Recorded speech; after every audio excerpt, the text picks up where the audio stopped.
As if they don't have too much on their plates. The Kings of Combat Sports Podcast, John and Wade. They talk about the things they did that day. The land and let the work of Triple H. Rewind to SmackDown. Rewind to SmackDown. Rewind to SmackDown. Rewind to SmackDown. Rewind to SmackDown. Rewind to SmackDown. Rewind to SmackDown. Rewind to SmackDown. All right. Here we are. Fresh off a hot news pack. Going through everything happening in the world of pro wrestling, F1, and boxing attractions. Yeah. Mm-hmm. Not so much the sport of F1, but the business of F1. They signed a big deal with Apple TV. They're going exclusively to Apple in the U.S. and staying here on TSN in Canada. Yes. Mm-hmm. Not as big of a deal, I would think. No, not too big of a deal here in Canada. Mm-hmm. But yes, if you want to go check out all of the news, we talked about Andrade El Idolo, Tony Khan's media call, Vince McMahon in court, Shinsuke Nakamura being cryptic, Hiroshi Tanahashi responding in kind, and all the latest ratings and an NXT Dynamite breakdown from the past couple of nights as well. So all of that can be found on the XL edition of Rewind to SmackDown. Tonight we had another head-to-head competition. It was SmackDown versus Game 5 of the ALCS. The Toronto Blue Jays coming in. They've won 2 games on the road in Seattle. They're just owning the Mariners on their home turf after they did the same to us in Toronto.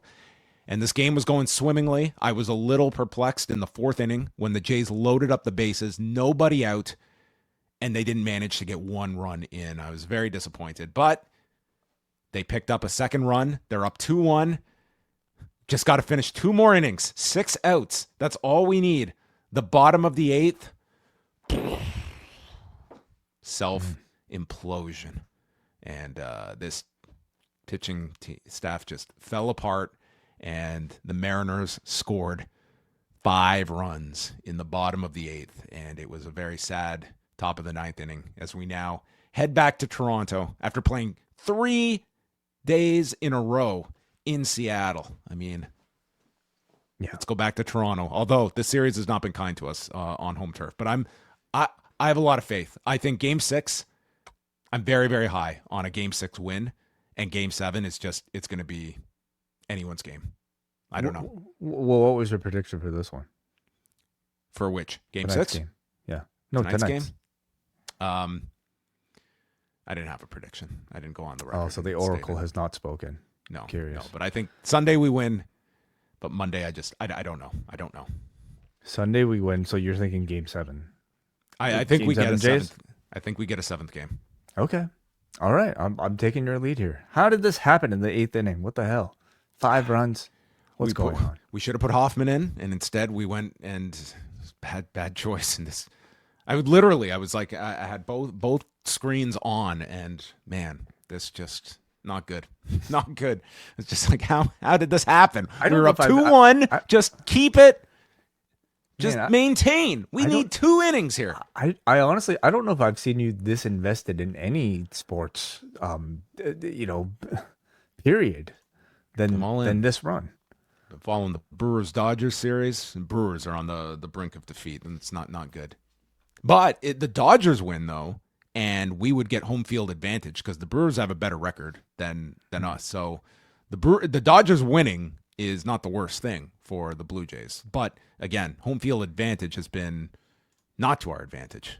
Yeah, it doesn't matter. It's an advantage if you want to go to the game. Have you seen how many Toronto fans are going to these Seattle games? It's crazy. I could hear it. There were Let's Go Blue Jays chants going on and stuff, and then the Mariners are trying to drown them out and stuff. It's a very cool atmosphere. Like Seattle's always great for those when you have meaningful games with Toronto. So. I mean, it's so close to Vancouver, and I wonder how many people, just made the drive down. Probably cheaper. This city's shutting down on Sunday for this game. 8 o'clock Sunday night. I'm so glad WrestleDream is on Saturday. Have you tried to continue to get tickets for any of these games? No.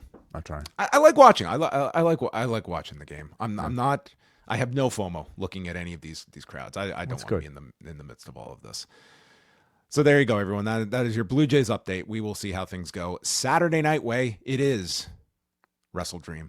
Are you ready? I am. Yeah. Are you ready for a Saturday night AEW pay-per-view? We haven't done one of these since May. I don't know if I'm ready for it. I think I'm good for it. Yeah. How long will this one go? It's an 8-match card at present, main card, I should say. So 8:00 pay-per-view start time, midnight. Midnight, I would think so as well. I think midnight. So that will be our likely start time Saturday night. Sunday, we will have the NWA podcast coming your way with Nate Milton, the whole crew, as they get together for a fallout from WrestleDream and whatever else is going on in the world of professional wrestling. I'm also going to promote that on Sunday night / Monday morning, the new Between the Sheets is going to be coming out. And on this week's show, Chris Zellner is off, and I am in with David Bixenspan, and we are going to spend about 2.5 hours breaking down the Observer Hall of Fame candidates for 2025. So that will be coming out. Look for that Monday on the Between the Sheets podcast feed. Excellent. Very cool. Special guest host gig that you landed.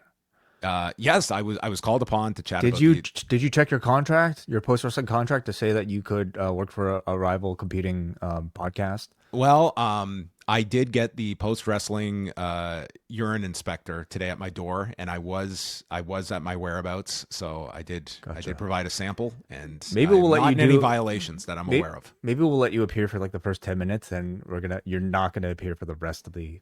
I will never ever be referred to on any other show again. I will just disappear into the ether. But look out for that, everybody. And finally, Rewind Away drops, and what a review! You know, if there is a theme that Wai and I really sink our teeth into, it's pro wrestling and racism. Okay, when those two worlds come together with old wrestling footage, I think that is our new sweet spot. And boy, did Ravishing Rick Racist really come through here in the clutch with not one but 3 promos at Sumo Hall on consecutive nights. And you know, sometimes you have to read a crowd, and you don't just work the same match every night. Same goes for promos, and we will see how Rick Rude could insult the Japanese on 3 consecutive nights, and what would the reactions be? Yeah, I don't know, like, because we don't choose these reviews. It's the people that are patrons of ours. These reviews choose us. Well, I don't know, like, if people are making these choices knowing this type of content is on these shows. I'm thinking not, but they have, between this and like the Mean Gene Okerlund geisha outfit from several weeks ago with his awful Japanese impression. Basically, anytime North American Rick Rude was way more offensive than Gene. Well, yes. Anytime a WWE wrestler or a North American wrestler travels to Japan in the 90s, the results are going to be awful. Oh, and, sorry, I'm going over the Gene stuff was pretty bad. It's not as blatantly racist as Rick Rude, but Gene is just randomly talking to guys on the street asking about rice. So yeah, there is, folks. It was a different time. You just didn't know. It was so just these. Yeah. This is how wrestling was back in the day. So. Stop being so woke, John. Yeah, okay? man. It's just the creativity. Is the weather calling for snow? You flake. PostWrestling.com, PostWrestlingCafe.com, your homes for all this and so much more. Wai, are you ready to get into SmackDown? Let's do it. Mm-hmm. So, this company, my God. So, we've got the Seth Rollins deal going down, and now Jacob Fatu enters the mix. So earlier this week, Bodyslam.net reports that Jacob Fatu is dealing with a, quote, non-wrestling related injury that will keep him out of action for, quote, an extended period of time, possibly into 2026. So this is not something insignificant. And despite that, they've been promoting this Drew McIntyre match since last Friday. They promoted it all day today. Drew goes online and posts a video that the match is happening. And then the show begins, and Nick Aldis continues to state this match is happening, and they promote this match all the way up until Drew's entrance, when they finally execute an injury angle for Jacob Fatu, who is now this year's Jade Cargill, and has been written off, we presume written off, with a mystery attacker. Yeah. Who done it? Well, was it Naomi? Could have been. Yeah. Maybe it was Big Jim. She's a relative. Yeah, I guess. She would be. Does she have motivation? No, I doubt it's Naomi, and I doubt Jacob Fatu is pregnant. Okay, even though he does have a lot of children. But I mean, we don't know what the injury is. Hopefully, if it's a year, I mean that obviously it's concerning. So hopefully... into the new year. Not into the new year. Into the new year, yeah. Okay, well, I'm sure that's still significant. It's several months, and this is a guy that is very high on their, projects list of guys that they were, he was geared up. Like, this is, not ideal, obviously. No, not at all. But I found today's booking pretty interesting in that, like, you had all this come out here and essentially sort of like play up the tease of announcing the match being canceled, right? In the Bay Area, where Jacob Fatu is from as well. So you have that on top of things here. This was his homecoming show. Yeah, they were building this up as like, this is, Jacob Fatu's big arrival or return home, and in this big match that they promoted all week. Which might have given you maybe some explanation as to why they didn't just come out and say, hey, he's injured, he can't wrestle. Maybe they just simply wanted him to have a role on the show. But I do also wonder, for people who weren't aware of like the reports that are out there, how disappointed they might have been from, being tease this match only to have it taken away, which is of course the intended effect, I suppose, by the end. Disappointment. Well, let's go in order here. So Corey Graves is back, and he's with Vic Joseph. So we not only lost Booker T, but we also lost Michael Cole this week. Yeah, what do you know? I don't know what the issue was. I don't know if he was just off or what the deal was. But I liked Vic on the show, especially with like Sol Ruca and Zaria on the show. I mean, basically everybody on the show is from NXT at this point, so like he kind of has knowledge of everybody, and I thought he sounded good with Graves. They had a lot to recap here. They went through Crown Jewel, CM Punk becoming #1 contender, and the Vision turning on Seth Rollins. All things that were not going to play any factor on SmackDown tonight, but bringing you up to speed. Nick Aldis is in the ring, and he states that Drew McIntyre and Jacob Fatu, he has an announcement to make. Brace yourselves. It's now a #1 contenders match to face Cody Rhodes. So we're upping the stakes for this match. Rhodes comes out and notes how Seth beat him. Thinks that should have been their last match. Probably won't. But I've got to handle my business, or he's got to handle his business. I've got to handle SmackDown business. Not a whole lot more you can do on this Seth front. So we're just moving on. And he pulls the crowd on Drew or Jacob Fatu, who they want to see, and notes the roots of Jacob Fatu here in the Bay Area. So that is how we set things up. I am curious if like he had a different promo if Seth, didn't suffer his injury. And like usually like when a champion loses to another champion in these sort of scenarios, they kind of have some explanation to maybe save face. Cody didn't really have that. He didn't even bring up like Seth cheating with the Bring or anything like that. He just like wanted to move on from it as soon as possible. Cody and Tiffany could not be more like nonplussed about their losses. It's like, big deal. It just might be like their philosophy to be like, hey, like let's forget it ever happened, Well, they did. I had forgotten about these as soon as the show was over. The MFTs are back, and Ray Phoenix is getting his latest set of photos done, and Solo wants to do his photos. Could you imagine? And they beat the shit out of Ray Phoenix. Charlotte Flair and Alexa Bliss against Zaruka for the women's tag titles, and Blake Monroe is in the front row as she will be taking on Sol Ruca next weekend at Halloween Havoc for the women's North American title. Zaria avoided a Sister Abigail early, and then she's seated on the top turnbuckle and goes to lift Bliss and loses her footing here as she is trying to get up. They try a keg stand with Sol Ruca, but misses Alexa. They beat on Alexa until she makes the big tag to Charlotte Flair, who does her comeback, including a kip up and then a crotch chop towards Sol Ruca. Ruca comes off the apron and is caught in the figure four. The figure four is attempted, kicks her into the corner, and then it's a soul snatcher, but Bliss makes the save. Bliss comes off the edge, tries for a catch here, and Zaria and Alexa came off with like so much momentum that you almost thought she was supposed to land this Rana, but Zaria was clearly trying to catch her and then swing her into the barricade. So I didn't really know what was the problem here. So it looked rough, to say the least. Bliss is down. Flair then shoves Alexa out of the way, and she eats the bullet as Ruca comes off with a flip. I feel they have done that spot like 3 times in the last week of the partner saving the other one. We did it with Io and we did it with Kairi and Asuka. And I feel we did it with another one on Monday, but anyway, that's a lot of strong friends. Partner breaking up a pinfall, you mean? No, of pushing the other one out of the way and taking the shot. See, right. Flair shoves Alexa, takes a flip from Ruca, and then Ruca starts arguing with Blake Monroe. Flair chop blocks her and then throws her into the ring, stomps the knee, and taps out Sol Ruca with the figure 8 as Blake laughs maniacally in the front row. And then the 4. They shake hands at the end. I did not think this was too smooth of a match overall. But what did you think, especially about Sol Ruca and Zaria finally getting their tag title match? Similar. I thought the match was decent, but there was, to me at least, nothing that really stood out in the way we've seen, like in the way I expect an NXT, like special attraction to stand out.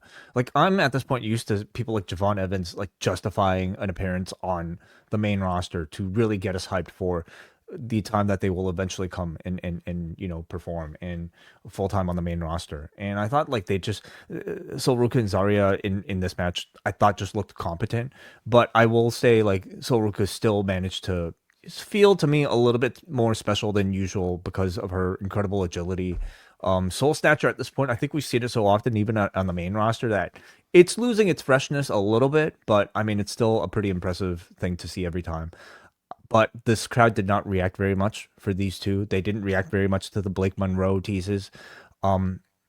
I'm simply not sure why they didn't do this match in Australia last week instead. With at least you'd have a Zaria, home country connection that I think would have made a whole lot more sense. Probably, I mean, I know it would have provided them with an incredible atmosphere that was a lot better than tonight, I'm sure. You don't think doing a segment to set up the match in Australia was worth the trip? Listen, I'm sure she got, hopefully she had a nice home cooked meal. Okay. I'm sure there are plenty of reasons for Zaria to go back to Australia, but that 2-minute segment on last week's SmackDown was not really one of them. I don't know. No, it's a great point. I think like for Zaria, I think that would have been the location to do it in. Rhodes is backstage, runs into Jacob Fatu, who welcomes Cody to the Shark Tank, and he's going to dog walk Drew all over town, and Cody's going to know what he's all about. Going to know the real meaning of Ghost Ride the Whip. Thank you. All right. I couldn't get all of this in here, but that's because I was preparing for Aleister Black, Zelina Vega, and the Family Snake. The Family Snake? Do we know that this is the Family Snake? I think we're going to see more of this snake. I don't think this was just a one-off. So we have Aleister Black and Zelina Vega, and this looks like the opening of a Bond film. And Aleister explains that everything I have done has been a calculated move in my head. He's been planning all of this since April when he came back. It's all been about this last man standing match and getting Zelina, who I know she's going to be booked horrible with that U.S. belt. It's my Aleister. No. This man was planning this since he was in the House of Black in AEW, counting the days till when he'd be finally like he was planning this since that Adam Cole match when Adam Cole said goodbye to him, and he told us, no, that wasn't meant to be anything. No, that was all in the works. Didn't you notice that I was wearing the color of the character of Vega from Street Fighter on my socks? Didn't you notice that symbol of the snake to represent one man's love for his wife? Yes. This is the most interesting man in professional wrestling. I have so many questions. This was all calculated. It was all part of the inevitable truth. We are not the infection. We are just the mirror that shows it. Yes. What? So if I had like a horrible rash, okay? I'm upset about the infection. That's what's affecting me. The mirror is just like what? Well, I wouldn't.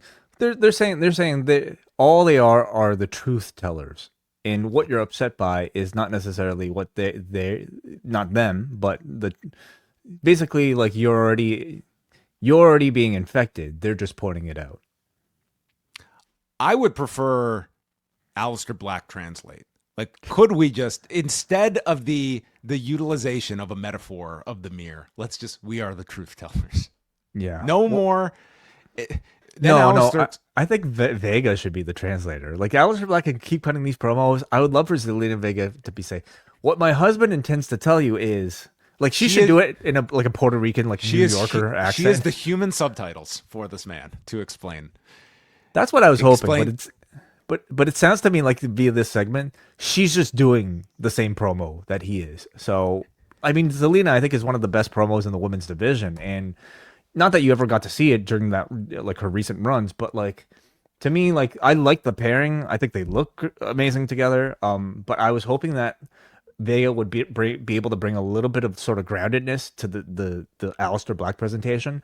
Judging by this segment, it just seems like she's being dragged into the Aleister Black type of way of speaking, and we're having to interpret it ourselves. Well, Aleister explains to us there's no one more violent than Zelina. It's like the woman who 6 months ago her gimmick was, "You're short." Well, have you seen her riding a motorcycle outside? Like, this is the most violent woman, Zelina Vega now. Well, have you seen her with a chancla? Okay, get ready for the Black Mass with a chancla. All right, how does that sound? Yeah, I'm sure they can workshop that. We are what you would call a necessary evil. The venom isn't poison, it's salvation. Yeah, I don't know, man. I'm ready. I'm ready for weekly I don't need wrestling from these two. I just want these gospels every week. They look really cool, but the problem with, to me, the Aleister Black promos is that they're too, like, poetic, for their own good, and they don't really connect. Wait, again, got a serpent now. Again, I'm really hoping for Zelina Vega to, like, be able to just kind of, like, translate these to make them feel just a bit more effective to most people that are listening to it. And I wouldn't be that confident by this one example, unfortunately, myself. So earlier, they promote Sami Zayn having a U.S. Open challenge. He bursts into Nick Aldis's office, and he complains about now being off the show. So I felt like I missed something here. Aldis explains, well, Nakamura deserves a rematch, and he's in Japan. I think he's shooting for a different type of rematch myself. And then Zayn explains to him, this U.S. title means a lot to the people. Means a lot to me. So I'm commandeering your show and I'm going out there. And Nick Aldis is like, wait, I've got like 25 minutes free and you're going to go out there and just stand in my ring? I don't have stuff planned for you to disrupt. Sammy, don't do that. So Sammy leaves, and the Miz, who has been there this whole time, he's working on some agreement with Aldis. I guess no one else in the roster was watching this, so Miz got the leg up on everybody to be able to answer the challenge after the break when Sammy comes out. But the Miz, who is sick of these open challenges, gets attacked by Carmelo Hayes, and thus he is removed. And out comes the returning Ilya Dragunov, who has been gone for 13 months with a torn ACL. Just to put this to tie everything together, this guy has been gone as long as WWE wants Andrade to be on the shelf, unpaid. Yes. Mm-hmm. So Ilya is out with a right knee brace, and the man's gotten some artwork done.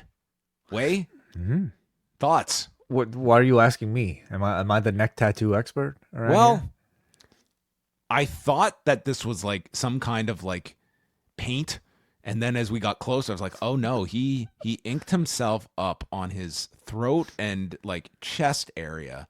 And like from this distance, like this looks like an infection that Aleister Black was warning us about, and we are the mirror. Right. Yeah, I guess from this distance, it kind of looks like he was shot with a paintball gun. Like this needs some colors. This needs some definition. Well, this stuff takes time. Okay, he's been gone for 13 months. Yes, but I mean, this. I'm sure in person this looks great close up, but from a distance, which you are performing on, I don't know about this one. Maybe it's not. Maybe it's not done. It's definitely not done. I mean, like, something like this. I mean, I imagine he's probably going to get his whole body tatted up, long enough. He looks like the kind of guy who would do that. Yeah, I can't really tell what it is. What is this? Like, it must be some dragon thing. I don't know. Isn't it? I can't tell. Anyway, I listen. Like, which kind of answers our question right there about its effectiveness. Well, when you're a smaller wrestler, which he is, I think like any advantage you can have to make yourself stand out and look somewhat cooler and more intimidating, I think is a good idea. So, dude, this guy has veins that are like popping out. Like, I look at this guy, he's about to have an aneurysm every 2 minutes. I think he's got the look down. I think that's no, he does. Let's judge this when it's all done. Like when I got my whole back tattoo done. I mean, it didn't look great at the beginning either. You're right. You're still working on it, aren't you? Yeah. I've still got I've still got to get the whole forest done. Forest? Yeah. You like forest that much? Yeah, I got I got the Narnia map on my back. Oh, these two had one prior match in July of last year when Zayn was IC champion, and this was maybe lost in all of what was going on here, digesting the tattoo and everything. Vic just casually notes to Ilya, "Welcome to SmackDown." They got him. They landed him. If you've been injured for a year, we've been through multiple drafts by the time this guy was able to come back. Did Raw fire him though with cause? That's the question. Was he allowed to show up on SmackDown? All questions worth asking. Yes. So they start off, and Ilya was like back into fine form instantly. He hits this running boot, and he proceeds to scream at the top of his lungs toward the crowd. And I was like, this is our Ilya who is back. Corey notes that Zayn was able to, quote, weather the early emotional storm from Ilya. Well, just wait. And then this just turned into a hell of a match. They go for, Zayn's got these rolling Germans. Ilya gets out, elbows him to the head. Then Zayn elevates him onto the edge of the apron, and you think he's dropping him for a brain buster, but he drops him shoulder first on the middle rope. Mm-hmm. I thought this was like the most genius thing. It looked like the safest thing in the world to take. The crowd reacted like this guy was murdered, and it was like his shoulder just came down on the rope. I was like, and it looked like this was not like some like mess up. It looked like this was the intended spot. Whoever came up with this seemed like a brilliant idea. Yeah, I've never seen it before. I thought it was like, I mean, you think he's being spiked on his head, but instead he crashes into the rope. And it looked great, had a great effect. Absolutely. Great spot. Then they just get into these big chops, headbutts from Ilya. Zayn returns fire, and at this point, this place goes nuts for the striking exchange. And then Ilya hits a power bomb for the first major near fall. Now, does any of that seem like are you drawing a blank on any of this? What do you mean? This big power bomb near fall spot, and they're in this crazy like hockey fight with all the strikes, because I realized I was live at this point. This was all during the commercial break that they were wrestling at a goddamn G1 clip like they were in Osaka. It was crazy. This was the most nutty commercial break sequence that I've seen. So we come back from break. Ilya hits a senton, then a superplex, goes for the H-bomb, and Zayn gets his boot up, and they show this replay, and Ilya just like face plants onto this boot, and I don't know how this man didn't lose his teeth. He just took this full boot to the face.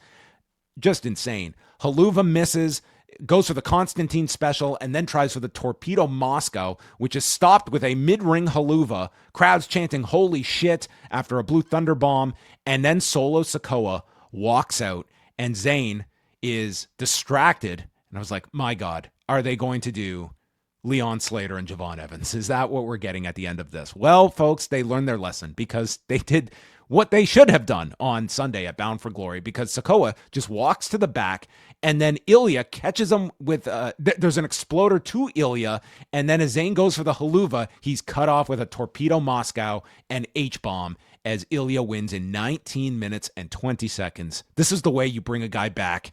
And then Zayn just stands in the middle, shakes hands with Ilya, and then the MFTs attack all of them. So we basically got the same Dark State attack as Bound for Glory, but all the difference in the world when you do it after the excellent match has concluded. I thought this was one of the best WWE TV matches this whole year. It was amazing. Really, really fantastic. I'm very surprised by the booking, and I like it. I mean, it puts Dragunov on the map in a big way. I think Zayn ultimately had a really good run as a U.S. champion. I'm curious to see if he rematches and stays on the hunt in the U.S. title scene, or if he moves into a world title contender level. Well, if Jacob Fatu is out for the rest of the year, they need a new babyface, and Zayn is as ready for that spot as the number 2 babyface on SmackDown as you've got, and he could be very well put into that place as kind of a second to Cody or something involving that. Well, that was my other question. I mean, was this run cut short because Jacob Fatu was injured, and we need Sami Zayn in that position? And in either case, I mean, Ilya Dragunov being put into this main position, I think is very strong. I hope he continues this open challenge gimmick, because a weekly feature of a Ilya Dragunov match, I think, promises to deliver on, at the very least, a similar level of quality as a Sami Zayn weekly challenge. And they did mention that God knows there won't be anything else going on for this guy. Like, just get him out there and wrestle every week. That's probably your best bet. They also mentioned that Shinsuke Nakamura is still owed a U.S. title rematch, so you can expect that match on the horizon, or maybe some sort of 3-way, involving Sami Zayn as well. So the MFTs attack both of them, and then Rey Fenix runs down. He gets murdered by Talatanga. All 3 are laid out, and Solo says they all forgot we run SmackDown, and he's going to make his family tree champions again. When the lights go out, and the Wyatt 6 appear, and Bo Dallas states that when you knock on the door, be prepared for what's on the other side. And the Wyatts appear on the apron. The crowd is chanting holy shit at this showdown. Part of me would think, God, take these 2 groups and let them just feud to an infinite period of time. But the MFTs are involved in so much stuff now, from these Zayn attacks. They did the stuff with Rey Fenix tonight. Now we're involved with the Wyatts. So I think we're getting a lot of MFTs over the next while. But that was our segment. They exited as the Wyatts remained in the ring. Could be just, a couple groupings of tag teams here. Obviously they're trying to compete for the tag team championships against the Wyatts. And then, God, I think it would be so disappointing if, like, the end result of this Sami Zayn U.S. title reign is a Sami Zayn Rey Fenix tag team to go for the tag team championships. I hope that's not it. But that's a lingering thing, and who knows what else. Raw promo, they promoted Becky and Maxine for the IC title, and then Dominic and Rusev also for the IC title, and Braun Breaker and Bronson Reed to speak. So big Raw on Monday, where they've pretty much got to figure out where all their directions are going and what they're doing with the title. Kathy Kelly's with Tiffany Stratton. She says, this loss to Stephanie Vaquer will not stop me, and mentions the fact I am undefeated over the past year, so one loss will not define me. Like, if you're undefeated and you have one loss, that loss kind of does take precedence, doesn't it? It's a bit of a defining factor. Kiana walks in, says, there's a reason I only offered my expertise to Vaquer and not you. And Tiffany insults her, says, what kind of representation are you? What kind of clauses do you have in your contracts?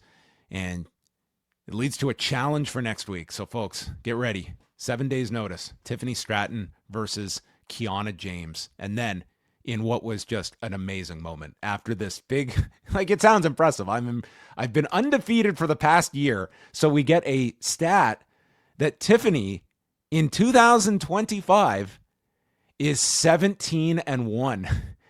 And Corey says with a straight face, in this day and age, that record is nearly unfathomable. I'd say that's pretty unfathomable, because it's October. And you're telling me she's had 18 matches this year? Well, compare that to, I guess, some of the other champions that we've had in recent history. Like, if you compare that to, like a Roman Reigns, record. Wait, that's not year. even 2 matches a month. Title defenses, though. She has matches. She has. Wait, is this? Sorry, this isn't just title defenses, I guess, right? It's I mean, she did win the title right at the beginning of the year. Is it? Does it include tag team matches? All she said was, "I've been undefeated for the past year." I would think that would mean all matches, would it not? Okay. I'm not pulling. Do I need to go on Cage Match to look? No, you don't. No, it's I don't care but that it's nearly unfathomable that you could be 17-1 in this day and age. So, congratulations. But then everyone, I mean, we talk about sometimes these things fall in your lap and how much you promote them. We talked about AEW's 6th anniversary, like how much do you push this? But sometimes a company just whiffs on these opportunities. It's the 1-year anniversary of the Motor City Machine Guns coming to WWE. And they stated that, we came here and we won the belts. It was like, that could be the end of the sentence right there. So they're giving this message about their, I believe that this happened. Los Garza come in and state that the Machine Guns look like our grandfather's lawnmower. No, that's not what they said. They said you came in like a Ferrari, but now you're more like my grandfather's lawnmower. Oh, I see. Okay. So yeah, that's a way better line.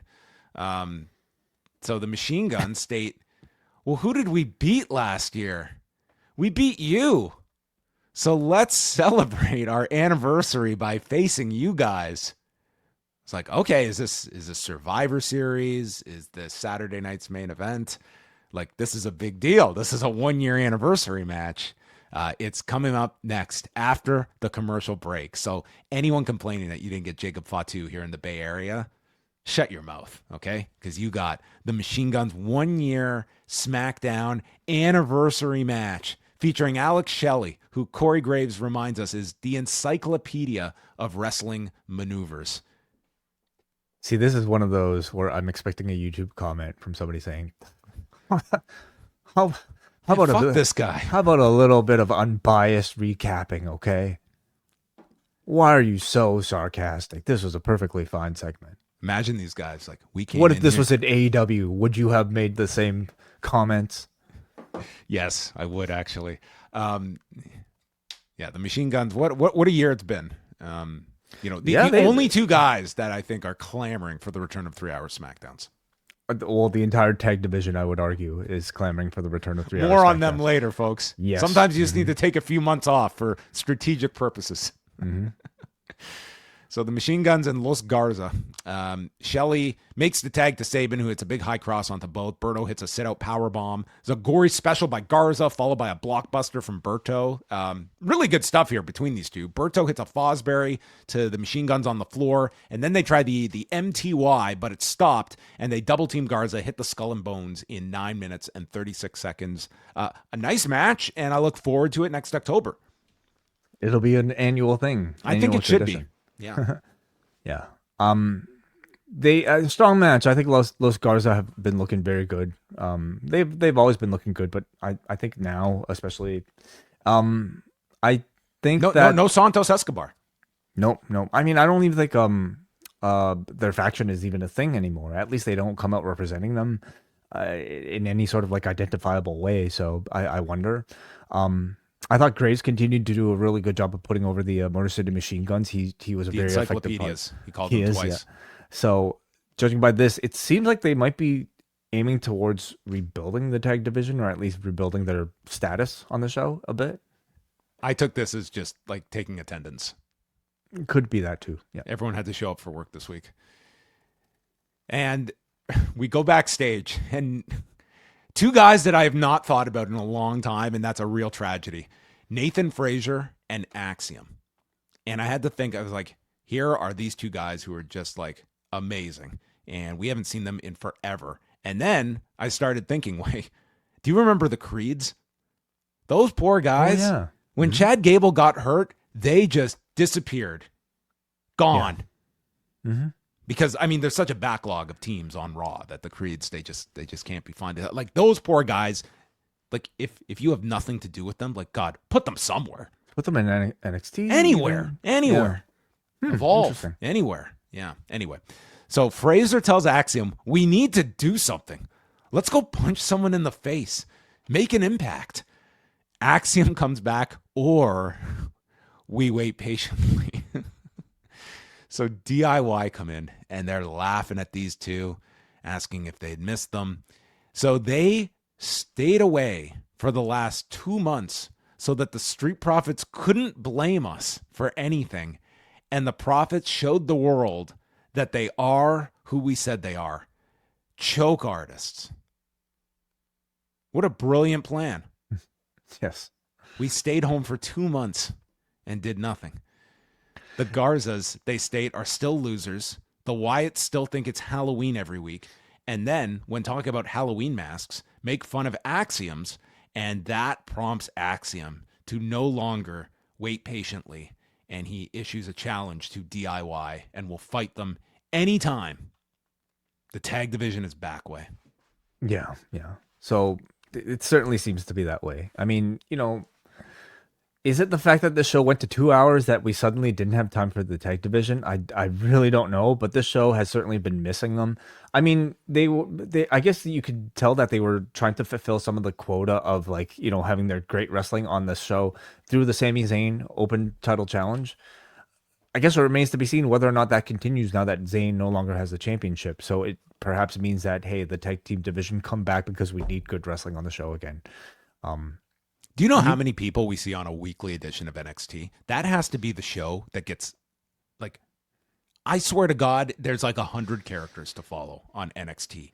There's no scene that goes longer than 60 seconds backstage, and then boom, we're on to the next one, the next one, the next one. They get everybody on that show. I'm not saying that's the perfect blend, but I am not going to cede that 2 hours is not more than enough time for a roster to be featured, and that you have so many people that just disappear forever. 2 hours is plenty.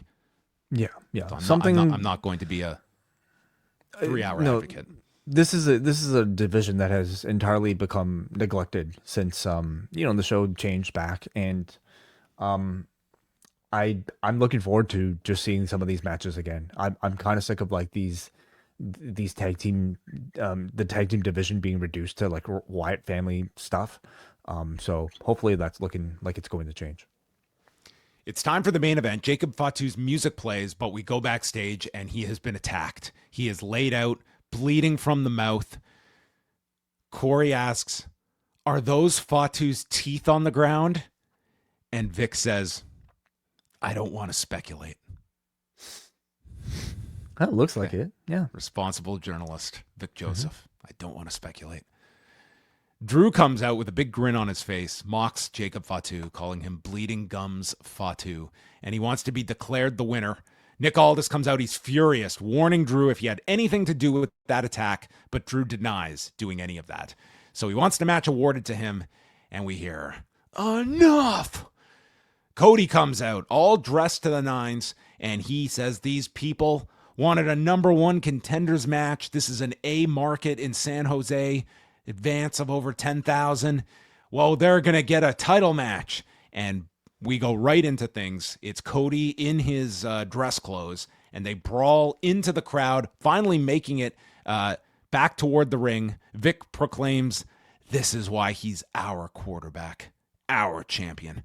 And the bell rings. We get an intense Cody Rhodes throughout most of this. He goes for the bionic elbow, but is hit with the Future Shock DDT. As Corey notes, QB1 is flat on his back, but Cody comes back. QB1 goes for a dive, but is caught with a forearm into the timekeeper's area, and Cody blasts him with the belt, causing a DQ. And then they fight onto the desk. Security is out, and Cody ends with a big dive off of the top onto Drew and all the security members as he owns the ring as Drew is selling on the floor. So that's how the show ended, and would seem to suggest some kind of stipulation match they're going to come back with at Saturday night's main event. Mm-hmm. I would have anticipated Drew to have beaten Jacob Fatu to lead to this eventual outcome anyway, right? To me, it only makes sense. And I understand, doing this to perhaps satisfy the crowd into thinking that, even though we lost our hometown guy from competing in a match, hey, we got a world title match on in front of our eyes, unannounced. So I felt like that was a good idea. I hated this finish though, and I don't really understand at all why Cody Rhodes would attack Drew McIntyre with the belt to get himself DQ'd. I thought it made made Cody look so bad. It made him look like the coward who wanted an out of this title defense that he suggested himself. Yeah, I agree with you. Like, to me, it was you promise you give them a title match, but you give this finish. But I will say, in this modern WWE audience, we get to see Cody, we get to see the star, and I think they take that as I think a lot of these fans, they don't even care that they just got to see two big stars battle. And obviously, like, they're trying to set things up for the rematch here without giving you pretty much anything here. Like this, I would have done a double DQ. I would have had like a very, like, they've had this in the past where, like, two people will fight, they'll brawl into the crowd, they'll give the crowd a really impressive spot so that they're at least satisfied in seeing something special that way, and then they'll call the match off, and then they'll build to another match in the future. All of that, anything like that would have been better than the babyface getting himself DQ'd by using a weapon. Yeah, I mean, it's tough. It's like you did the WrestlePalooza match, and it's not like they kept that one really open-ended for a rematch, and maybe that was not the design, and their hand is sort of forced here. And I guess, doing Drew as the one to lay out Cody, it was like that was such a big angle that they had just done prior to WrestlePalooza.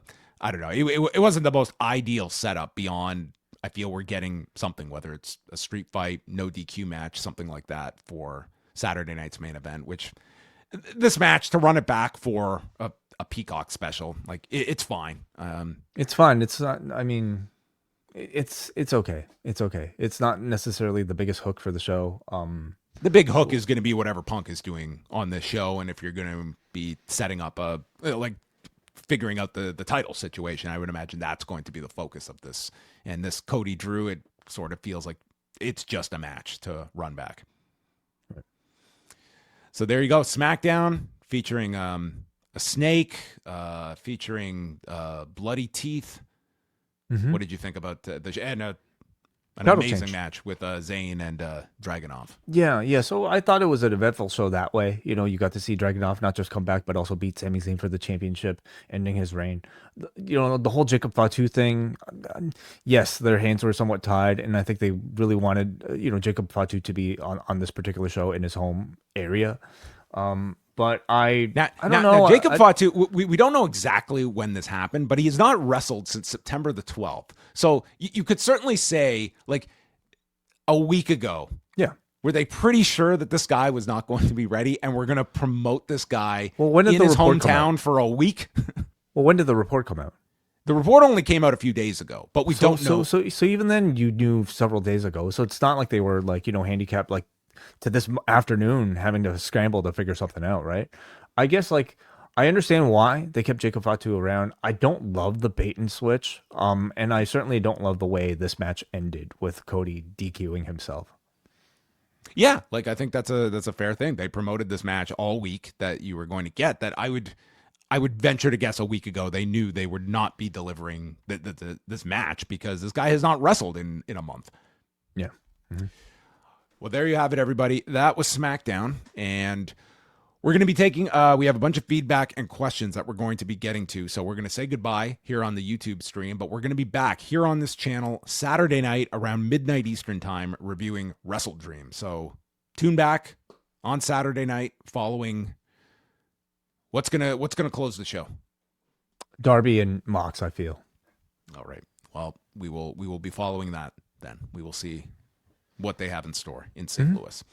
So thanks everyone for joining us. We'll chat with you after WrestleDream.